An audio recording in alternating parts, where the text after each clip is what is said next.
The Trump administration is pushing courts to make more new law.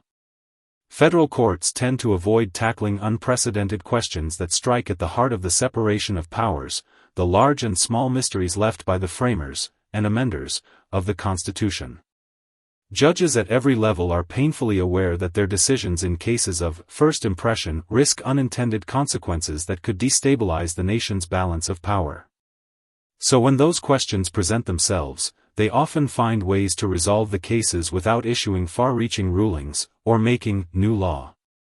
Since January, Trump's effort to concentrate unrivaled power in the executive branch has forced courts to wrestle, often on emergency timelines, with issues no court has ever addressed.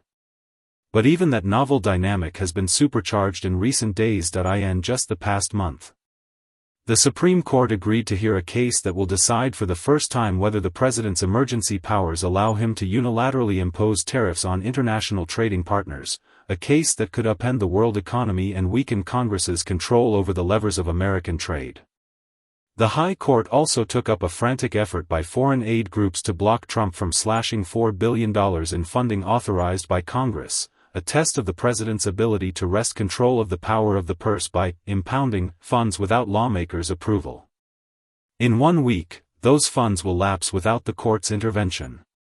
A federal judge in Washington, D.C. ruled that Trump's attempted firing of Federal Reserve Board member Lisa Cook was illegal, saying he failed to allege a sufficient cause to justify her removal, and denied her due process rights.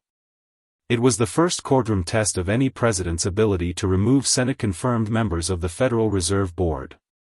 The Supreme Court is now weighing the case. The D.C. Circuit Court of Appeals reinstated Rebecca Slaughter, a Democratic member of the Federal Trade Commission whom Trump purported to fire, only for the Supreme Court to refire her.